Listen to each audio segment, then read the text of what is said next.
when we're in that people pleasing mode, we kind of are unintentionally, we're so well intentioned, right? But unintentionally, we're smothering the possibility for this other person to become more fully themselves, particularly around communication. You can fact check me on this. Like 70% of our communication is nonverbal. 78.3% of all facts are made up. So I just want to put that out there. So we don't need to fact check you.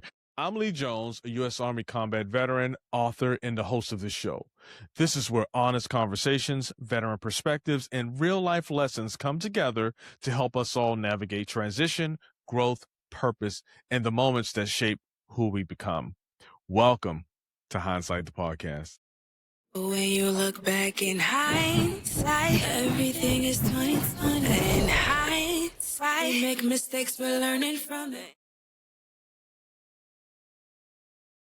In a world full of noise, pressure, and opinions, a lot of people are waking up realizing they've built a life that looks fine on the outside, but doesn't feel like home on the inside. And today, I'm joined with Kristan Swan, an educator, former business coach, and life and spiritual guide who helps people slow down, question the stories they've been carrying, and reconnect with the wisdom they already have.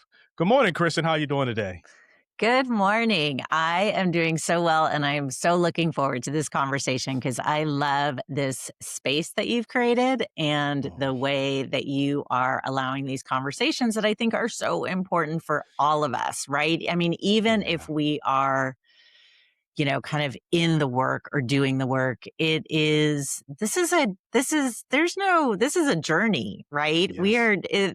There's no, end point here. We're always in it. So thanks for being here and providing that space for us.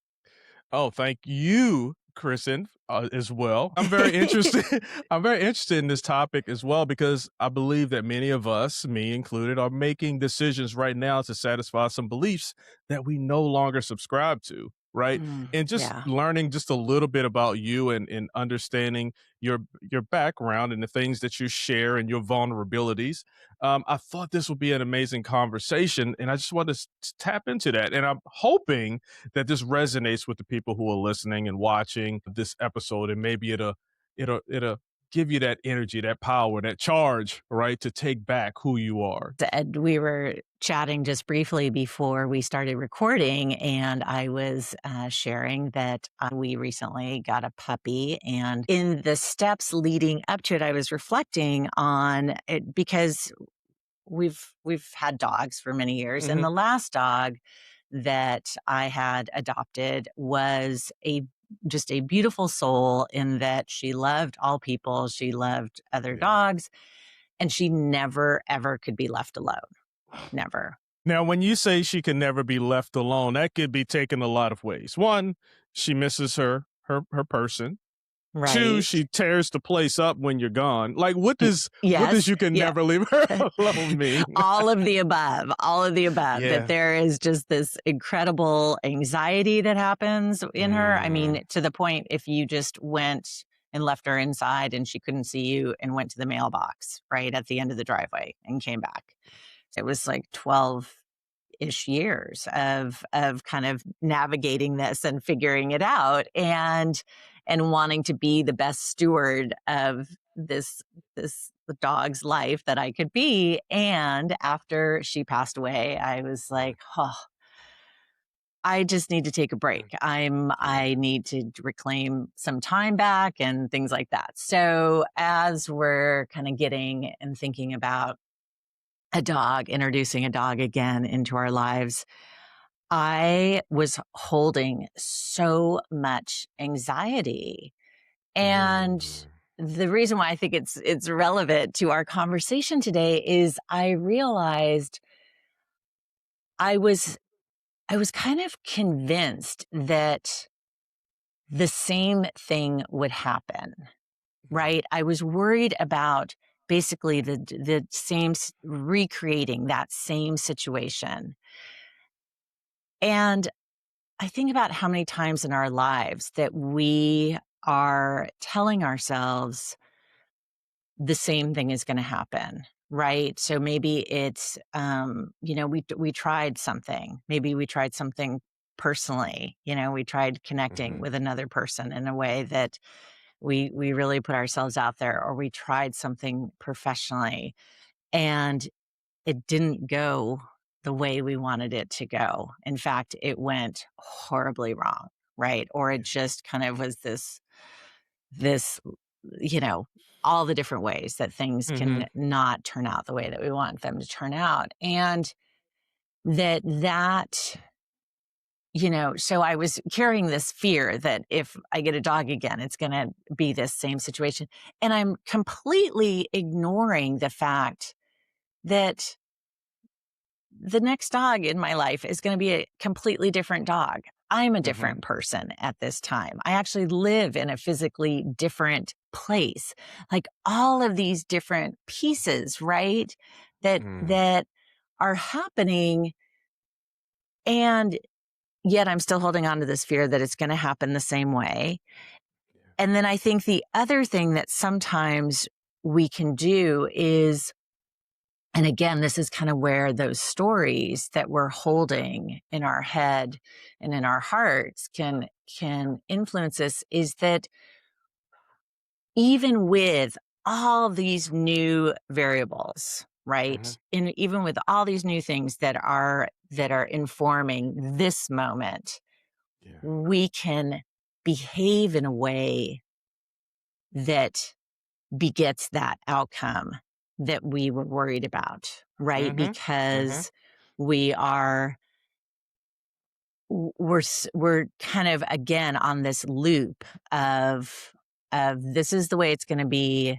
So, and you're almost kind of, and maybe to put it in a more human context, this last weekend was a holiday weekend. And so for my family, it meant getting together a big group of us and getting, and it's a blended, modern, all that kind of family. So there's a whole lot of layers to it. And with that comes certain feelings that people have, and and people kind of coming to this gathering with expectations, myself included, sometimes thinking, oh, it's the same thing is going to happen. I'm going to have that same, my feelings are going to get hurt by this person, and this, I'm going to feel like I'm trying to connect to this other person and it's not quite landing. And so, but I have to be careful. And this is where I love the process of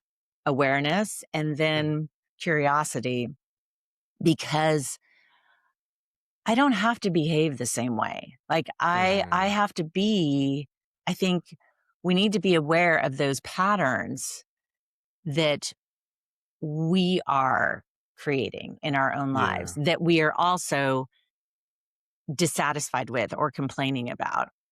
Right? I mean, do you know, is that making sense? Yeah, a lot of the things that you're saying right now is really resonating. In a lot of different scenarios and situations in life. It could be home, it could be at work. Yeah. I sit and think, oh man, in the past, this conversation with this individual has been a pain in the butt. So Right. this next conversation has to be a pain in the butt, and that's not the truth, right?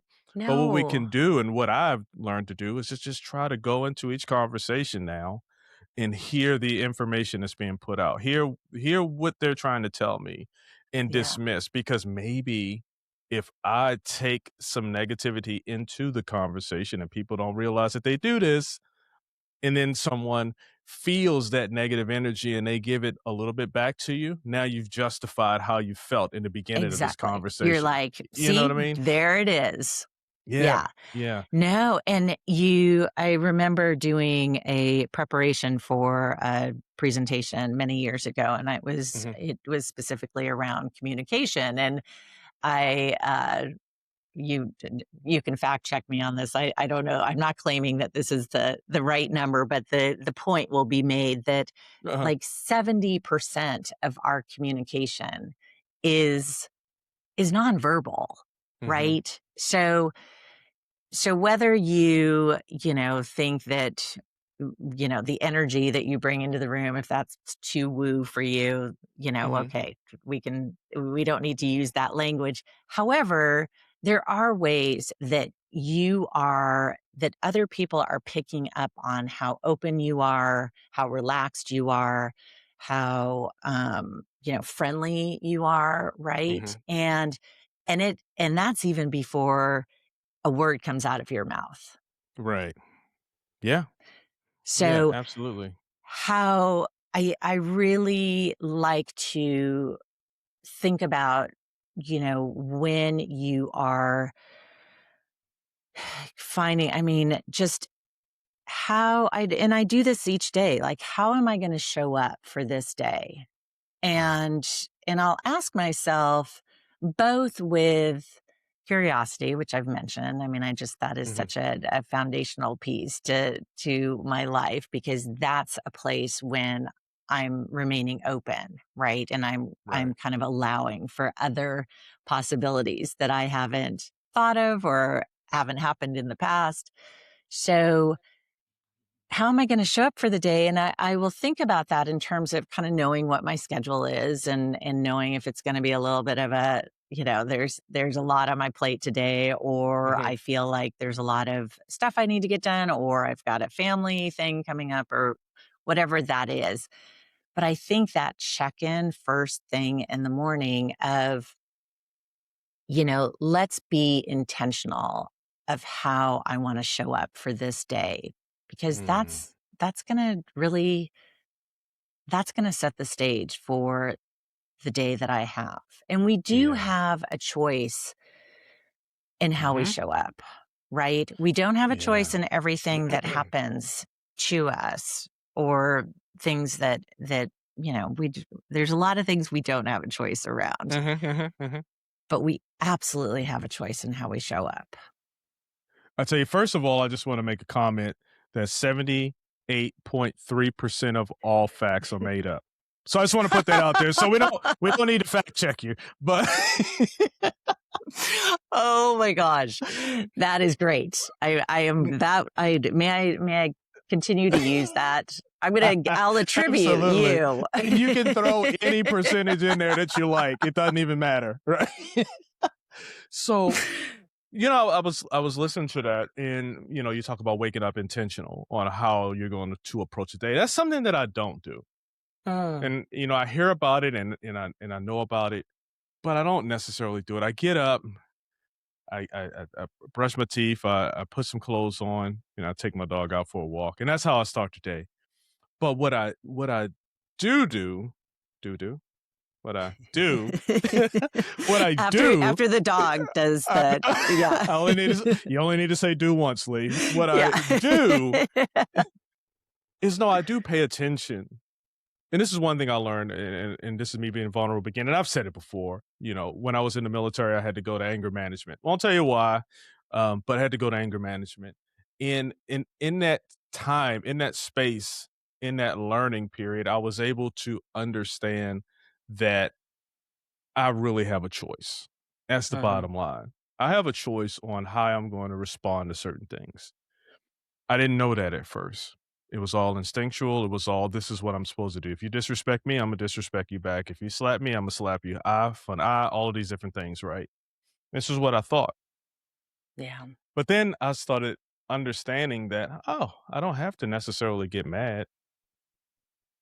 And as I got older, I used to always make it a joke. I'm not getting ulcers over this. You know what I'm saying? I got to pay attention to my health, my heart, my anxiety, all of these different things. Yeah.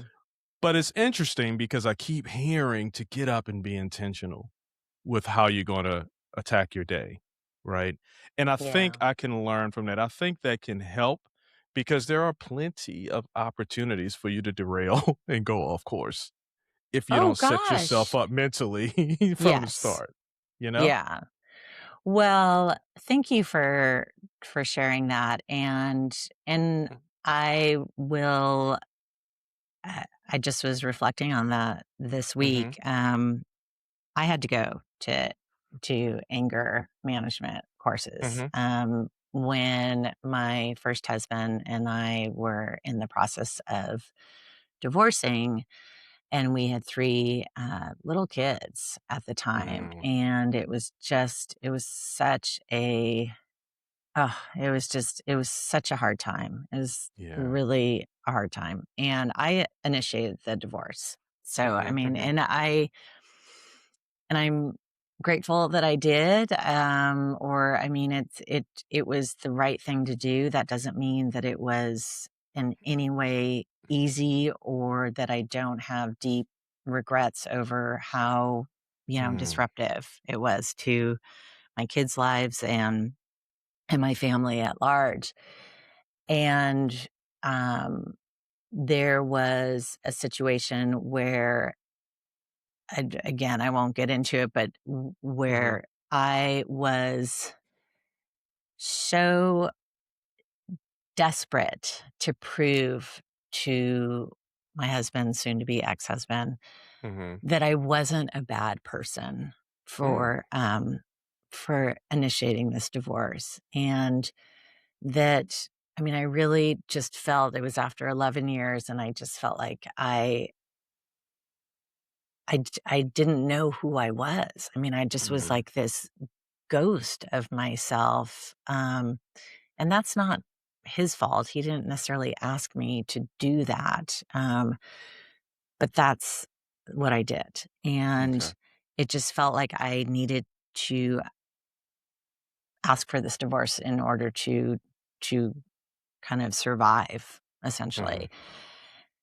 And once, the process was in place, it was, he was very upset with me, and he really, he didn't like me at all. And and that was really hard for me, being, I consider myself a recovering people pleaser.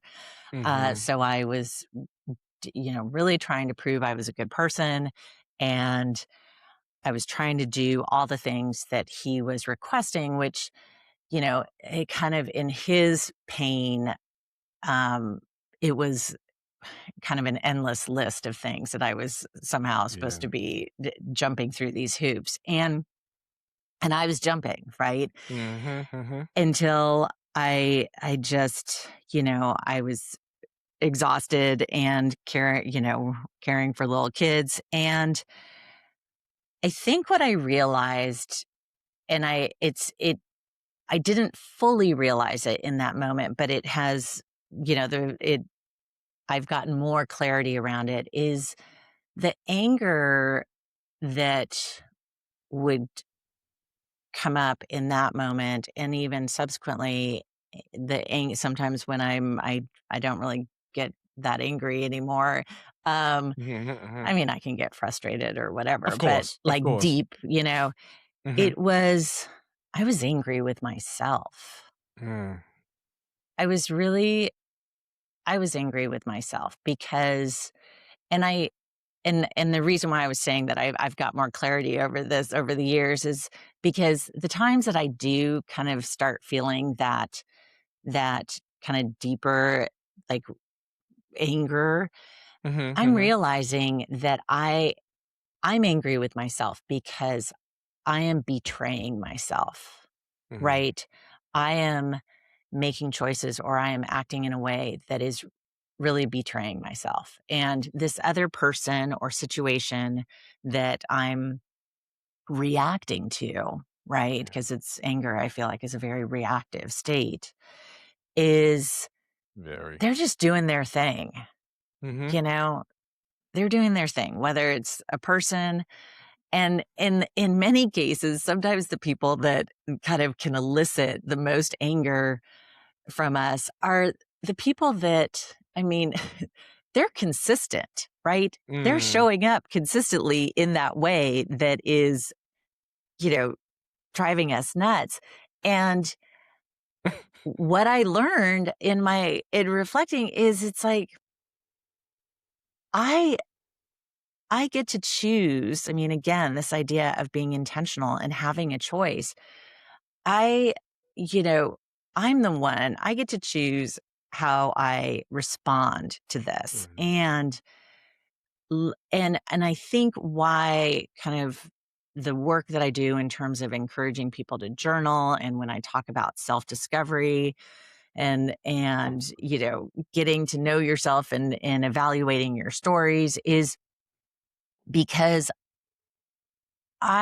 when we kind of break those agreements that we have with ourselves, that's I think where that anger it can be so so deep and also so corrosive. Mm. Mm. Yeah, I agree. And that's a hard lesson to learn. It's not even a lesson. It's just a hard It's just an thing to learn awareness. about Yeah. yourself. Exactly. And Yeah. but I mean, the flip side is that there is so much just rich information in that. If you're saying, Mhm. in the instance of my kid's dad and my kids, and that just deeply painful time of our navigating our separation and subsequent divorce, it was, this anger was that in my efforts to, try and show this person that I was, I'm not really a bad person. I'm not a horrible person for Mm. asking for this. I was completely, it was, it was derailing my commitment that I had made as a parent to my kids. It made me a much less present parent, right? Because I Mhm. was so busy, trying to jump through these hoops, right? And Mhm. that was deeply out of alignment with the person that I knew myself to be and how I wanted to be showing up in this world. Yeah. Um, I was also, I didn't allow in that moment, I didn't allow for any of my own grief to, Mm. be evident. And that was super unhealthy, right? Just to I was essentially doing more of what I had already done in the marriage, which was shut off parts of me that needed to be recognized. Yeah. So I think that yes, that it is, it can be a, it can feel very uncomfortable, let's say, in Mhm, the mhm, best mhm. cases. And Absolutely. there's so much information around kind of who you are and how Yeah. you want to show up each day in the world for yourself first and Mhm, mhm. foremost, because then that's how you can show up kind of your best self for the rest of your family and the world. Yeah, yeah. You took me back when I was a little younger. I don't know how old I was. I'm so old now. No, but you took you took me back. I know I was a kid, and just hearing what you said, like you were a people pleaser. I don't know if I would characterize it as probably is right if I continue to explore myself. But in the beginning, or when I was younger, probably a young teen, I always wanted people to know or feel that I was a good person. And I Yeah. always, you know, I kind of got my, what is it called? Feedback. I'll keep it simple, from how it was projected to me, right? So about how, from other people. Yeah. But I remember at a point, it got to a point where I was like, you know what? I just can't please everybody. You know what I mean? Yeah. I can't be the good guy for everybody, because no matter what I did, it's going to be somebody there, or somebody Yeah. who is not going to be happy with it. And what you got to understand is that you're a person. Kristen's a person. My old friends are a person, right? We have our own things that are going on internally. And if you base your worth, or my worth, I'll keep it at me. If I base my worth or how I feel about myself on everybody around, then I'm going to lose myself, Yeah. because I'm now basing it on somebody else's expectations of me, and I'm going to lose myself. And Yeah. I'm going to depend on that feedback, and I'm going to get lost and disconnected. I think is one of the words that you like. You're going to disconnect yourself from yourself, trying to please other people and getting that Right. feedback from them that you are a good person. So I learned that early, in the sense that I can't keep everybody happy. Yeah. But I didn't learn until later on, probably anger management time, that, you have a choice and you have your own self and you have your own beliefs and you have your own ideas and feelings and, things like that you have to address as well. So what do you think about that? I do. And I agree wholeheartedly. And the other layer that I'll put in this Mm-hmm. is that, and it's kind of a funny, I haven't quite figured out the perfect word for it. And there may not be a perfect word. I never have the perfect word. I know. Well, it's so funny. You'll figure that out in this conversation. I can never find the perfect words, but go ahead. Oh, well, and I am pretty much, I can speak English, right? I aspire to speak other languages, but I always admire like German and Japanese. I took German. I took German in high and they school. have those like big words, right? That are so, they're basically, describing a whole state of being, right? I mean, I think it's kind of a beautiful thing in that way. But anyways, back to what I was reflecting on. I digress, right? Is I think that other thing about people pleasing is there's a certain amount of, so yes, it's easy to get lost in yourself because you're essentially, you're just looking outside of yourself, right? For that affirmation that I'm the person affirmation. There you that go. I want to be. There we go. It's coming, right? And I'm half a cup of coffee in, so this is good. We're waking up. And the other thing for me, and I don't know if you had this, but there also was a little bit of hubris in a way where not only was I people pleasing, but I was getting so much, I could fix things. I could solve people's problems, right? I could do all those things. And I was very good at it, whether as a young person or later in my various careers. I mean, so much of my work has been, really client facing, right? And that's all about solving problems. And that's an appropriate place for that, just to say. But there's kind of a sense where my knee-jerk reaction to jump in and be that person who's going to just like show up, right? Bright and shiny and fix things. Also, the reason why I say hubris is it's not really allowing for that other person to experience the fullness of their journey. Right? So when we are when we're in that people-pleasing mode, we kind of are unintentionally, we're so well-intentioned, right? But unintentionally, we're smothering the possibility for this other person to become more fully themselves. And in the same way, so it's like two candles are getting dimmed. Whereas if we really are, friendship is so important to me. And as I mentioned, parenting and so being in community is deeply important to me. And as not so much as the fixer, but as the witness, right? And so that we both can shine as brightly as we are meant to shine. Yeah. Yeah. So a lot of that, that resonated as well. I was supposed to be asking you questions, but anywho, I like the conversation. No, but it reminded me, like in the military, because the military is kind of different than, while I was in the Army. It's a little different than maybe, I don't know, because I didn't grow up in that culture, but just regular, work. Yeah. Because in the Army, it's teaching leaders building leaders.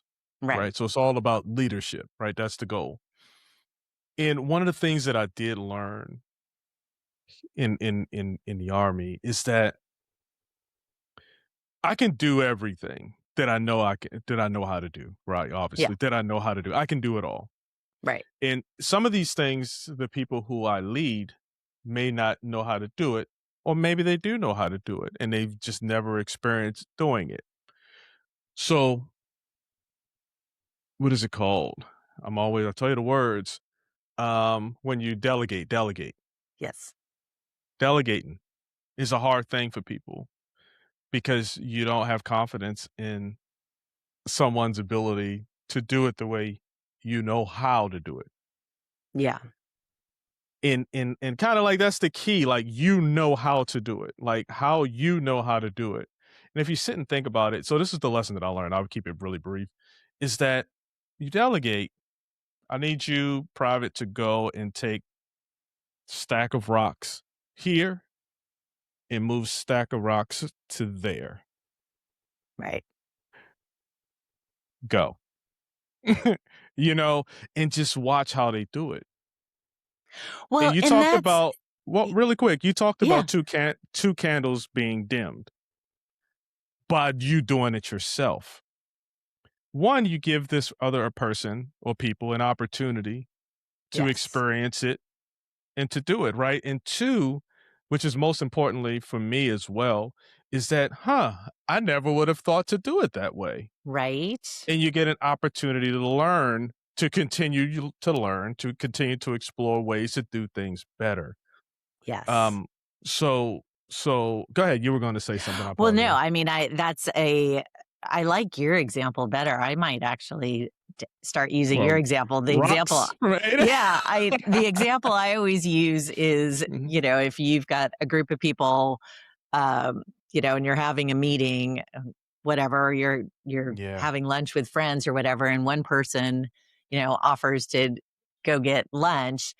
I mean, you have, and and you agree that you're going to pick up lunch from such and such a place, Mm-hmm.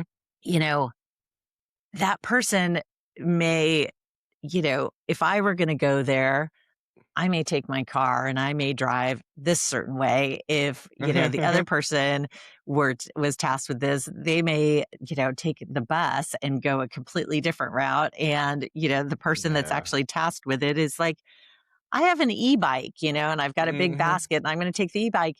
And we're saying the same thing, is that the thing, not only is it that you are giving that other person the ability to, gain some knowledge, gain confidence, kind of spreading that wisdom. But you also have this great opportunity to see how really kind of this is creativity, right? This is problem solving, and this is what's so wonderful about working collaboratively, is that we are all, going to do things just slightly differently, and that we can learn from each other, and I think it also just is a bigger lesson, especially if we're anxious about something or worried about an outcome, is that there's more than one way to Yeah. Oh, get yeah. from A to B. Absolutely. And then Right. you got that.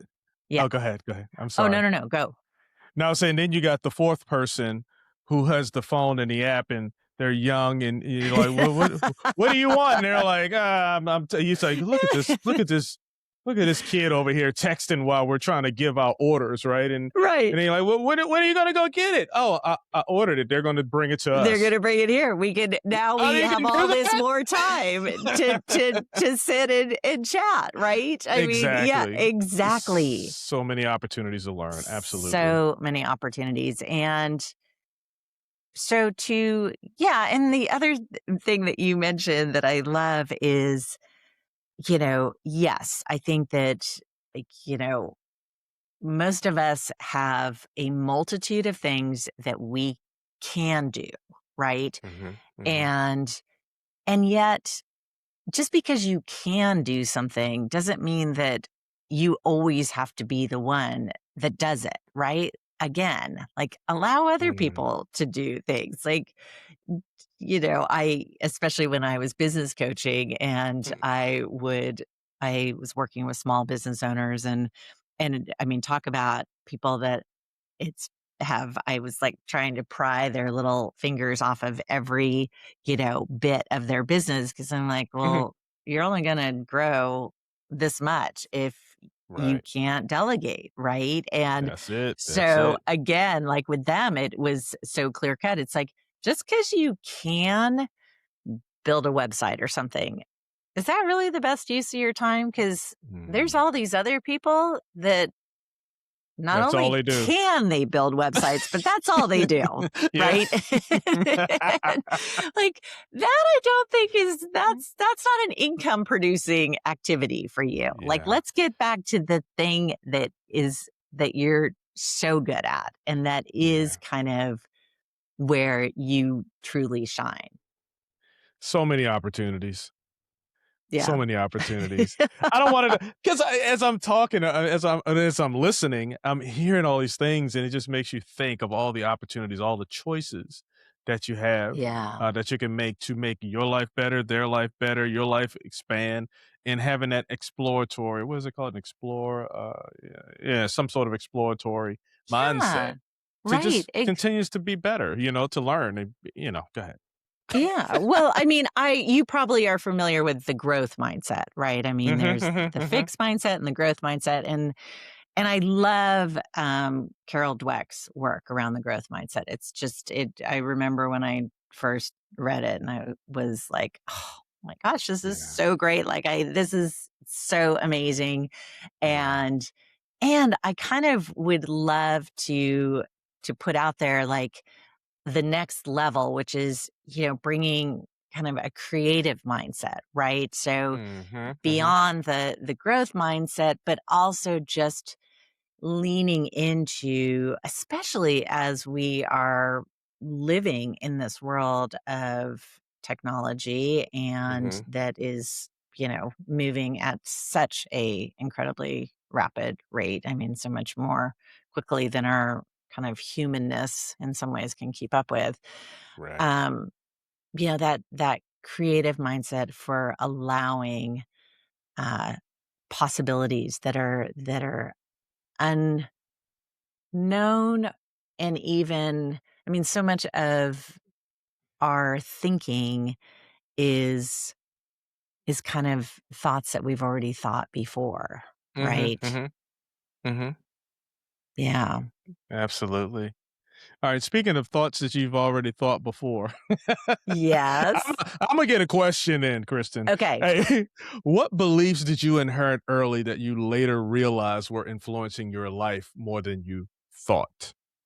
Oh gosh. Well, a big one Mhm, was I so I was an only child and I spent a lot of time with my grandparents and in different ways, I think both my grandparents kind of instilled this in me, mhm. um, which was that if you're if work is not hard and Mm, really like if you're just not kind of really like miserable and working hard, then it's probably not work. And then then what in the heck are you doing? Right. And mm, mhm, so mhm, mhm. I think and I've always been very entrepreneurial. So I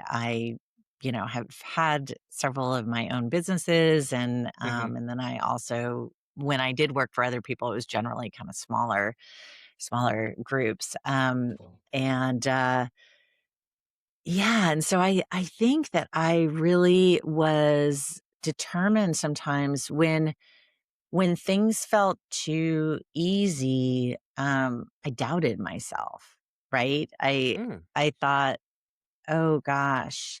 Well, and I think the corollary to that is that the stuff that does come easily to you or the things that actually bring you so much joy, right? Within the context of work specifically, um, are to be discounted, that they somehow like, it's like, okay, like you only kind of get the kudos or whatever for, the really just Yeah. grinding it out. And I'm not saying I'm all about, you know, being tenacious and persistent and putting in your time. I don't think there's any, get rich quick schemes. I don't think that on the personal side of things, I don't think, our health or,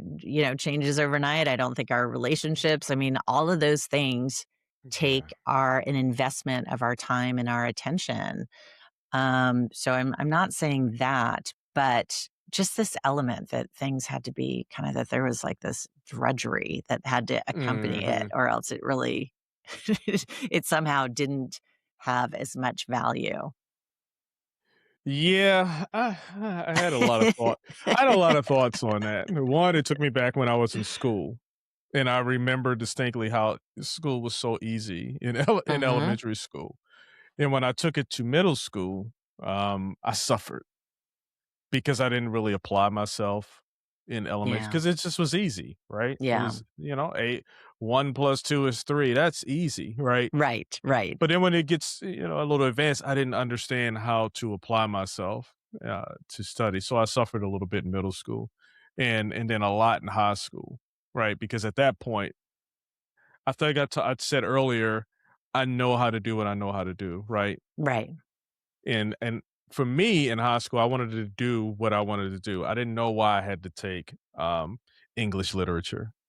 I wanted to take drafting and Right. AutoCAD and stuff like that, right? That was Yeah. what I want. So I discounted English, which is you have to take English, you know what I'm saying? I know. Well, so I suffered from that. But in the military, I used to always tell people get their mind right, especially on runs.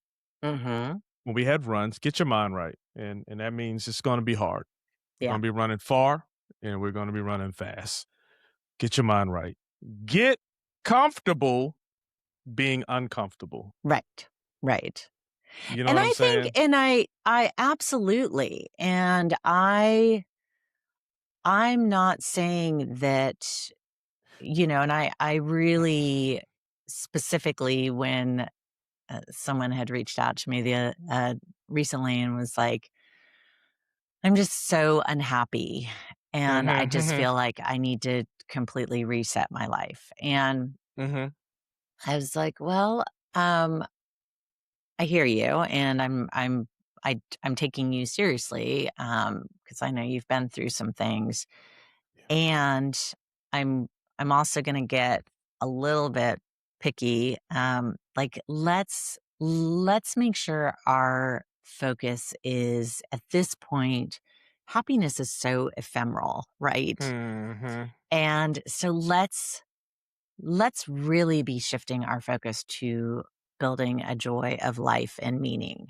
Mm, And and in that, I bring that up because in that what you're describing is, you know, being willing to do the difficult things, right? yeah. And Yep. being willing to challenge yourself to go beyond what you think you can do.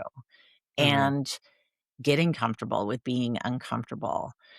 Yeah. Those are really those are part of building that life of meaning and joy because Yeah. it's not about this. And we see it just in terms of kind of the mental health collectively of Mhm, people mhm, these mhm. days, that where this pursuit of happiness, I feel like, has kind of led to this state of numbing, right? Yeah. Whether Yeah, yeah, it's yeah, yeah. we're just like, entertain me, like keep me, and I'm doing this because I feel Uh, like it's so superficial, and yep. you will, and just like anything that feels good at first, that first dopamine or whatever, like you become kind of immune to it, and then you got to do more of it, right? To kind of keep that same level of happiness, or Yeah, what I think can also sometimes be numbness. So I like that. that joy and meaning is going to require yes, of getting uncomfortable sometimes. Yeah, and I agree with what you're saying. I wasn't, going against it, but what I Oh, was no. adding, what I was adding on to it is, that's like momentarily, like get comfortable being uncomfortable. And Yeah. when you're in that growth mindset, you Yeah. know what I'm saying? When you're trying to achieve a thing, it Yeah. shouldn't be, I'm not gonna say it shouldn't be, because some things are, right? But a lot of times if it's not easy, that means you're getting it. You're working towards it. Right. Oh, yeah, You yeah, know? yeah, for sure. And Yeah. I think But that, you shouldn't be living in that uncomfortable feeling, all the yeah, time. That's not well, your and life. no, that's not your life. And I Yeah. think the story that I shared is the kind of the nuance to it is Mhm. that Mhm. there's that number one, not to discount those parts of yourself where it does feel like something is easy, in the sense of you can completely lose yourself to it, right? I mean, Okay. you end up having kind of a flow state, or you just, it's kind of where time melts away, right? Mhm. Mhm. And don't discount those things that you really, that bring you joy, right? Yeah. And Yeah.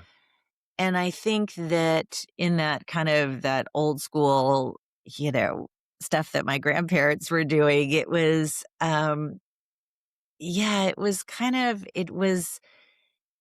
there was somehow, I guess there was an inherent um glory about, Yeah, I get you. kind of Mhm. doing this really hard thing.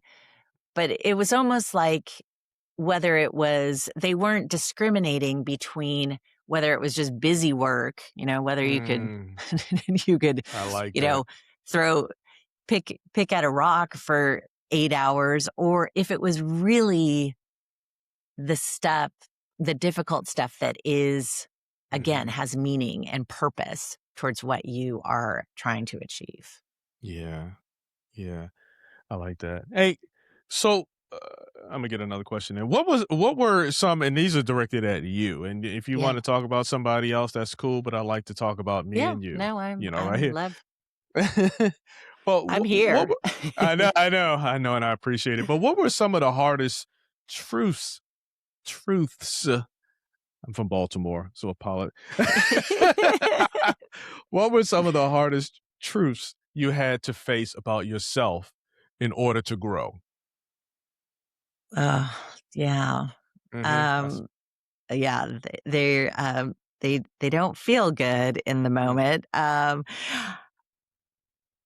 I did need to be clear.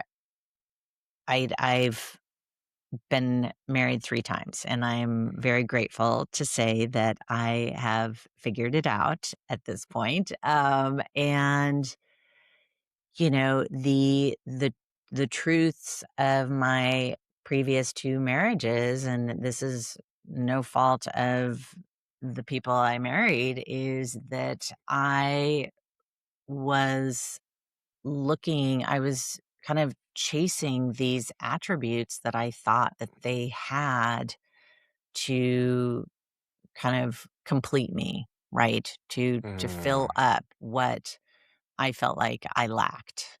And in that kind of, so I so number one, I mean, there was just one of the truths that I needed to face was my kind of the conversation with myself of, what is my place in this world? Like, I guess there was always a sense that I didn't belong, and I was so willing put myself in these relationships that I felt like would prove that I belonged, right? That there was worth to my life. Um and having to, and I'm like a highly capable person. I'm I'm responsible. I show up when I it's but I think to sit with that really deep question of why I feel like I always have to prove that I belong here, in this world was was not only difficult and painful, it was kind of scary because I'm like, I don't know if I really know, like, how do I even, if I am willing to sit down and ask myself this question, how do I, where's the answer? Um, so I think that was one. And, and then I think the other truth that has been, has been challenging is that I, I my relationship right now with my father is very, um, is not what I would love it to be. And so I think my parents divorced when I was about 4. And it wasn't like I ever wanted them. I was never that kid that was hoping that my parents would get back together because I always, even from a very young age, I was like, oh my gosh, these people don't make any sense to me together. Like, how in the world did these people end up together? So it wasn't so much that, but I think it was, I had a real narrative around kind of my mom is a very anxious person. She is, um, suffers from depression at times. She is, um, she's a very sweet person. Um, and I felt like I had to care for her, kind of growing up. Whereas, my dad, there was a real story that I had built up around kind of you know, how responsible he was and how reliable and just kind of what an incredible kind of rock he is. And he is all those things. Yeah. And I also have had to recognize kind of actions that he has taken that have led to kind of our disconnection is to be willing to see his fullness. And some of that fullness is actually an anxiety of his own that just gets, it just ends up playing out differently. So I think that there is this, and again, that goes back to that original question that I had for myself, where I was always giving so much more weight to people outside of myself. Um, whether it was, to kind of fill that need that I felt like I had, or kind of projecting these stories on others, um, so that there was a level of comfort in that. And yeah, so I think probably, I mean, this is kind of a bigger existential thing, is that that recognition of my own self-worth and my own journey and the value that it has, and just the fragility of everyone, and embracing that in a way that doesn't mean that I like everyone. I mean, there's definitely people that I'm like, oh, I don't want to spend time with you, but just kind of really being willing to stand in kind of that recognition of our collective humanness. Yeah. Yeah. Yeah. I appreciate you, being vulnerable. That's a hard question. And we went through that exercise, just hopefully for people who are listening or watching. You got to go through and you got to do the work on yourself. You got to look at how you contribute to things. You got to look at what you're holding on to that you need to release. Yeah. Um, and it's hard. For me, I just remember not feeling like I was good enough in a lot Mm-hmm. of situations, and I took that from being a kid. I was always scared to play sports, scared to leave my under my grandma's ironing board. She used to iron clothes for Yeah. some people who had more money, right? So she would iron their clothes in the house, and I would sit under the ironing board with her, listening to easy listening music. Mr. Sandman, and Yeah. the smell of starch, but that was the comfort that I had. Yeah. Right. And I felt good in that space. But beyond that, I didn't feel like I was good enough. And I took a lot of that with me. And I believe for me personally, it was good for me to go to the military, because whether you believe that you can do it or you can't, they're gonna make you try. Right. And Right. and what you find Yeah. out is you are good enough. Right. You Right. can do a lot of these things that you chose not to even try because you were a fear. And this is me, not you, but this is me.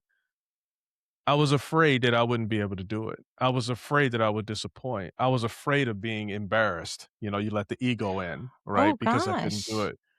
So all of these different things. So I missed a lot of experiences when I was young, just out of fear. So Absolutely. No, I mean, I think that I mean, I certainly resonate with what you're saying. And I think that yeah, that is, again, yes, that you know, we're so, Mm. we can be so driven by fear because of yeah, all of these ways that we think, again, that it's supposed to, going back to our earlier part of our conversation, is either that we've done it once and it didn't turn out the way that we thought it was supposed to turn out, or we imagine that it's supposed to turn out in this certain way and we're not confident that we can do it. And so to really, I mean, to miss out on that opportunity to just try. I guess I yeah. I think that that would be, if I could, you know, if I could talk to my younger self, it would Oh be, yeah. Oh yeah. slow down. Number one, I always was just like, oh my God, I'm being chased by a giant clock or something. So slow Mm, down and, yeah, be willing to try something that, yeah. is just, and allow for you to do it in the way that you do it, right? Yeah. Like, Hmm. take out the expectation of how it's supposed to end. Yeah. Hey, when you think about the tools that you create now, the journals Yeah. and things, how did your own healing and self-discovery shape what you offer other people? Well, yes, I always, whether I was conscious about it in the moment or not, both of the journals that I've created are very, they're things that I needed in that moment. Mhm. And so, Spaghetti on the Wall was the first I journal, love that. and it came from that. I talk about in the introduction to Spaghetti on the Wall, that one of the other messages that I got, so I had, my grandparents telling me, if you got to work hard and it's got to be really hard and difficult. And then, I have my mom who's so sweet, and she's like, you can do anything. You can do anything you want. And Yeah.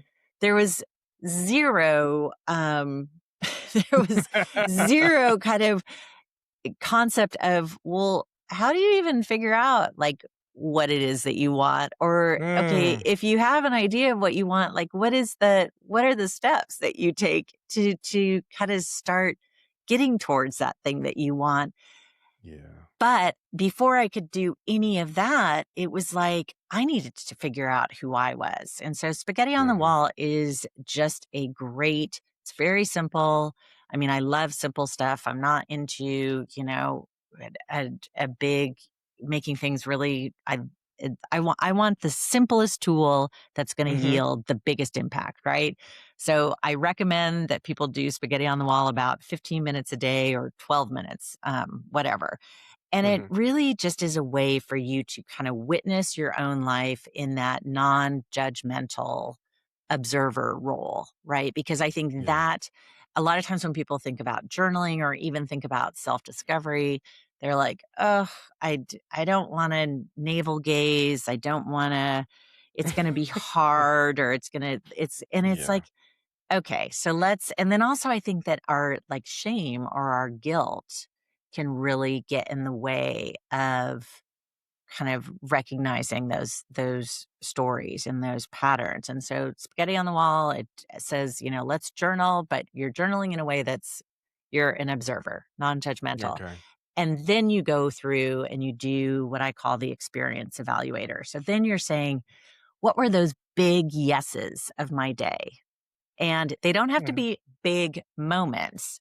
They're just those moments where you saw something that was beautiful, something made you smile, you just, your heart felt a little lighter, or you felt like, hey, I caught myself doing something right, So Mm. they're your yeses. And then there's that section that is your not so muches. And those are the things. And I use the phrase not so much specifically because what it's saying is let's reflect. And I do it in the morning so I can reflect on the day that was before Mhm. yesterday. And so the not so much is, you know, did I show up in a way that it wasn't really the way that I wanted to show up? Did I, read something or listen to something or go to a meeting that I was like, yeah, I don't know. This doesn't really land for me. Like, I'm not sure I need to do it again. Um, all those things. So the not so much, I like that because again, it's not about making anything good or bad, right? That Mhm. is Mhm. it's the world is not that simplistic, right? And also not so much allows for the fact that maybe I went to some meeting for some organization and I was in that moment, I was like, yeah, this isn't for me. But Yeah. that just means maybe right now. I could Mm. change my mind or I don't need to change my mind. So Mm.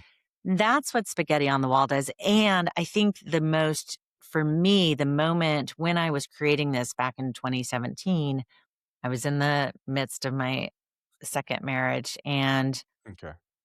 I was business coaching and I was observing my wonderful clients that I just loved, you know, doing the same thing over and over again and complaining about the outcome. Mm. And I was like, oh, what's a tool that I can make that will help them get some awareness? Meanwhile, Mhm. who's been repeating patterns that don't work, um, at a large scale? Me. Me. So Yeah. um, it is a great way for you to, again, kind of putting down the judgment, the guilt, the shame, humiliation, the, assignment of good, bad, and just Mhm. saying, this is what I'm doing. Mm. Does it feel like it's me or does it not feel like it's me? Yeah. And, I'm not saying for me, awareness is the first step. And Okay. then it's, I don't think that, you know, change happens when you're ready. But at least I think in order to make meaningful change, there has to be awareness. Yeah. If you're just kind of making Mhm. changes because you want to do something, if it's not based in any kind of awareness, then it's probably just going to be a change that maybe lands you in the same place. So Mhm. that's what Mhm. spaghetti on the wall is about, is just kind of getting to know who you are, what brings you light and joy, the places that, just are not your thing. Yeah. Um, and then heart mapping is my newer journal, and that is a completely different discipline where it really came out of, again, this noisy world that we live in, where there's just so much constant information, that even if we're pretty vigilant about, not having our screens on or whatever, you Mm-hmm, go mm-hmm. to the gas station and they've got a screen just like, wow, wow, wow. And so heart mapping is the discipline is a continuous line drawing, which is basically kind of just taking that Okay. breath, setting an intention if that feels right, and putting pen to paper, Mm, and doing a continuous line drawing. It's not about creating something artistic or representational. It's just about the physical action of kind of releasing all that noise, right? And yeah. on the page. And then from there, there's a facing page. And the instructions in the journal are really suggesting, if you want to draw some more, draw. If you want to journal, this is a great place to journal. If you want to you got a great idea while you were doing the continuous line drawing, this is a place to plop it down. If you thought about a dream that you had the night before that you're like, oh, that was weird, this is Yeah. the place you can put it. So Mm, it really is. It's a great companion piece to, I think of heart mapping as a great way just to kind of do a grounding for yourself. And then spaghetti on the wall is that kind of that good information. And it's, and again, I don't think that these are, this is stuff that, whether you are, you know, thinking professionally or personally, mm-hmm. like, knowing who you are and making choices that are in alignment with that person that you are, like, that's a Yeah. that's so special, and that will make, like, such an incredible difference in whatever pursuit, you have. I like it.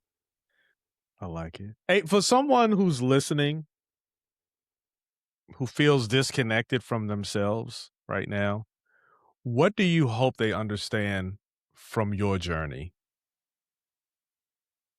Well, I hope, number 1, that you get curious with yourself. And also, I would just say it's not as scary or hard or difficult as Mm-hmm. it can seem. And I think that the thing that I like to really highlight is that, like, getting to know yourself is it actually is so much fun, and there's so much joy to be found there, because I think that you'll find, if you spend time with yourself, Mm, um, you're a pretty interesting person, and you have a lot of wisdom and knowledge, and, like, mm-hmm. you are good company to keep. Yeah. Yeah. Hey, I tell you what, I almost, I'm going to ask you on air, independent. It's like someone asking you to marry. I'm going to ask you on air right now, and if you say no, Yeah. I'm just going to take it out. But I like to have, because we're saying like getting to know yourself and knowing who you are and being better and awareness. And we're saying all these things, but I didn't really step into that space. What does that look like? What does that even mean? I know who I am. I know myself. What does that really mean? And I like to, sometime in the very near future, maybe if we can have a talk too, and Yeah. Oh, just have a conversation about that. for sure. I think that knowing who you are it is, well, I will say, I'm going to set the stage first. It's willing to sit with yourself, right? Mm-hmm. It's willing to take that pause. And it can be everything from just taking 3 breaths and, just kind of feeling yourself from your, tip to tail kind of thing, right? And Mm-hmm. because think of how many times where we are, I mean, I did this the other day. It's like I'm driving to, my mom's house, which I've done a million times. And I mean, it's like I don't even have kind of the recollection of driving there, right? I Mm. mean, I'm just so on autopilot, right? I mean, Mhm. I wasn't like I was speeding or being unsafe. I got there quite safely, and I'm sure I followed I'll be, I'll be but it I'm speeding in California, but go ahead. No. and so it's but so I mean that's how I guess I just share that story because Mhm. there's everything in our world today, I feel like, that is about kind of not sitting fully with yourself. Yeah. And so it's just even kind of bringing your mind and your body and your breath or your heart or however you want to, whatever language you want to put to it, but being fully in yourself. So, I mean, that would be the very first step, is just to practice doing that a few times a day. Because even if we're going to the gym, right, and we're working out, there can be this, we could be watching something or we could be doing a class or something. So we still kind of can have this disconnect from our kind of our whole being. Mm. And I think by having that, I do think that a journaling practice is so valuable, because and I'm a big believer, like I'm talking about using a pen and paper, like doing the Mhm. physical act of writing. Because again, there's that complete connection that you're kind of forcing yourself to do. And just by kind of reflecting on things, again, there will be these little bubbles of information that when you're going a million miles an hour, you just might not pay attention or give things kind of their due, which Yeah. if you are willing just to write it down, that's when you can start to kind of notice different parts about yourself. And then be willing to, I think the other thing too is just saying that that we're all so multifaceted too, right? I mean, Mhm. Mhm. to allow I do something on LinkedIn. I'm actually behind right now, but I do this multi-hyphenate where I celebrate a multi-hyphenate, which I think is kind of one of the silliest ways that we have created to talk about people. We're saying, oh gosh, isn't this person so amazing because they can play tennis, and they've written a Mm. book, and they built a Fortune 500 company, and they have this amazing family. Like, they're a Yeah. multi-hyphenate. And it's like, no, they're actually a human who Yeah. is doing all these different things, which every single one of us is doing every day, Yeah. is doing Yeah. this kind of fullness. It could start with, just breathing intentionally a few times a day, just to kind of like, whew, okay, Yeah. I'm all here. So we didn't set the stage for episode 2. Let me put it like We let me are, say we that as are. well. Hey, Yes. Kristan, so where can the listeners, the watchers, find out more about you, get to know you and your products as well? Yeah, for sure. Well, my website is kristanswan.com. And I will make sure that your listeners in the show notes have an opportunity to have a free download of a little treat. So they'll have to read the show notes for that. I love it. I love it. Hey, thank you so much, Kristan, for coming on and sharing your truth. I Thank really you. appreciate it, and I love this conversation. And what stood out in this one is that alignment is not about becoming somebody new. It's about getting Yeah. honest enough to uncover who was there all along beneath the noise, the pressure, the patterns. And I love conversations like this. I had probably 15 questions, but through the conversation, you touched on a lot of the things that I wanted to ask you about anyway. So I love the flow of it. And once again, thank you so much for coming on the show. Thank you, Lee. This is a pleasure. And I look forward to our next conversation. Awesome. Hey, and if this episode made you pause and reflect, share it with someone who may need that reminder too. And be sure to subscribe to Hindsight the Podcast on YouTube, Spotify, or Apple Podcasts, and come back for the next conversation.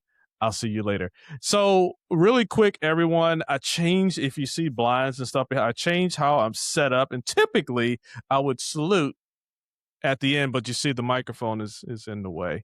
But anyway, I'll see you next time. Talk to you soon. Hey. That's Hindsight.